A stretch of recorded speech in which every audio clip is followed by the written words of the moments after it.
Well, one of the things that immediately comes to mind is it seems a lot of NLP practitioners skim over rapport, and how people. Lately I've been using it as a boundary condition where I notice people come out of rapport. It's like, okay, let's not do that again. Right. But I know there are ways to use breaking rapport and then coming back into it in order to achieve results. I'd kind of like to know more about that, because I keep hearing about it. Do you have a context in mind? I know you do. Well, the simplest thing I can think of is like, why and how does it work when you like, well, is it the same as fractionation when you do that? It is a type of fractionation. Okay. But it actually, we're talking about breaking rapport and getting it back. That's the process. Yeah. Okay. I mean, I don't think people go enough into that. And I've been actually sort of trying to source more information about that. All right. So does everybody understand what do you understand what fractionation is? Just a little bit, yeah. Okay. Fractionation, for those of you who may eventually view this video someday. And by the way, fractionation is a meta-hypnotic operator. It is operational in pretty much everything we do. But fractionation, from a hypnotic perspective, is basically the process of taking somebody into trance, a trance, and we'll have to talk about how we define trance. Taking somebody into trance to some degree, taking them out of that trance to a certain degree, and then reinserting them or reinducing that level of trance. And the phenomenon that's generated when that process happens is that when you reinduce them into that state, they tend to go deeper into it. Okay. I do this actually when I'm using, well, you were in Killer Influence, when I'm taking somebody's body and I'm moving them one way, then I'm moving them another, and every time I move, they seem to get lower and lower to the ground. Because what I'm really doing there is I'm actually tapping into their nervous system at a somatic level, or at a proprioceptive level, and I'm changing my state. And then I'm feeling in their body where the resistance is and where it isn't. And then I move my body along the vector of zero resistance, and their body comes with me, until I reach a point of resistance, at which point I recalibrate, feel where the zero resistance is, and I move my body along that vector, and they come with me. And then I feel it, and then there's going to be a point in the range of motion where they stop. And by the third or fourth time, they're on the ground. Usually on their backs or on their stomach, wondering how the hell they got there. Okay, and I can get more sophisticated. But that, in a very literal sense, is kind of what we do with fractionation. Okay, and in the context in which you're talking about, where most of what you're talking about comes from is actually from the pickup and seduction community. And they have this thing called push-pull. Now, by the way, seduction techniques have made their way into the corporate world.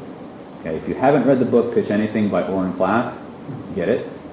Then go out and buy Real World Seduction by my good friend Slinkat, and you'll find that it's pretty much a direct steal. Okay, but push-pull is basically getting rapport, or I should say, a connection, and then removing it, and then giving it back to them. And I've had that happen to me in social situations, and this is quick. I didn't even realize I was doing it. I would talk to them a little while, and I would stop, and I would talk to them a little while, and by the end, they're like, mirroring everything you're doing. It's pretty wild. Yes. And I wasn't really trying. I didn't even think about it until after. I was like, wow, that's what happened.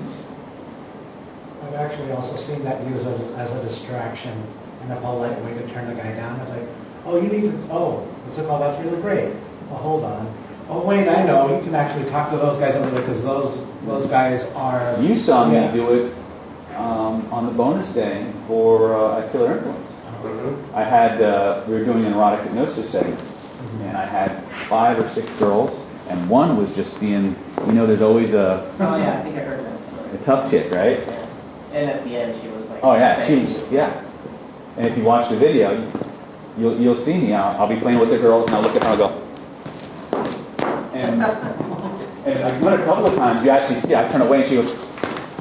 And it almost comes out of the chair. And where is that video you watch? It's part of the Killer Influence 2012 home study set. If you guys want to get it, it's actually available now from my fulfillment house, so you can actually order it. I didn't bring any things with me, but. Attention library patrons, if there is an owner of a blue Prius that's parked in staff parking, you need to move your vehicle or you will get a ticket or get towed. Once again, if there is a owner of a blue Prius that's parked in staff parking, could you move your car? Thank you. Not me. But yeah, so, and there's this other thing we talk about, which is not NLP, not push-pull, but it relates to this process a lot. We call it a key stimulus. Anybody here know what a key stimulus is?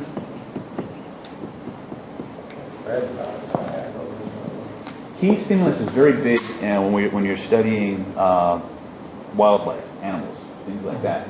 A key stimulus is a trigger that creates an instinctive, physiological, psychophysiological response.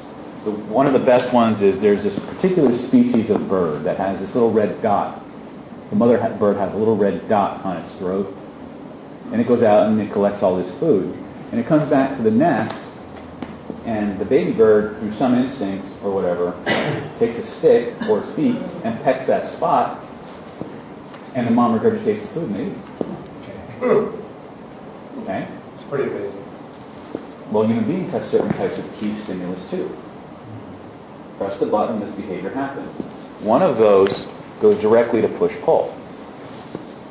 And that is the fear of rejection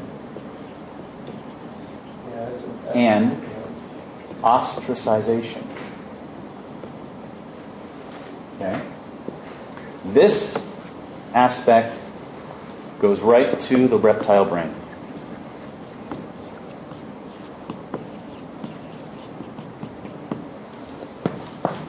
Remember, we have 3 levels to the brain. You have the lizard brain, you have the limbic system, and you have the neocortex. The lizard brain is what makes you do all the things you do. Okay? If you're not talking to the lizard, you're not talking to anybody worth talking to. Okay? In a book called Reptile, which costs about $500, okay, written for lawyers, by lawyers, for lawyers. So That explains the price. And it's designed to win multi-million-dollar lawsuits. And it works very, very well. It's all about how to present in such a way that you engage the reptile brain. Okay? And they have a very interesting set of quotes in that book. I am the reptile. I do not get angry. I make you angry so you'll do what I want. I don't get afraid. I make you afraid so you'll do what I want. The lizard's only concerned with several things: survival and passing on of the gene. Okay? So any of your messages are going to relate in some way to procreation or survival. From a biological evolutionary level, we are communal creatures. We are social creatures. Science shows we experience physical pain when we are ostracized. To the point where we can actually take an aspirin and feel better. Okay? When somebody connects with us, or we connect with somebody, and all of a sudden they take it away, our reptile brain interprets that as being removed from the group, being banished. And we go into fight or flight mode. We're desperate to get it back. So anytime we can couple a key stimulus with our message, and the more we do it, fractionation sets in until they're doing whatever they can to make you like them more. And they seduce themselves.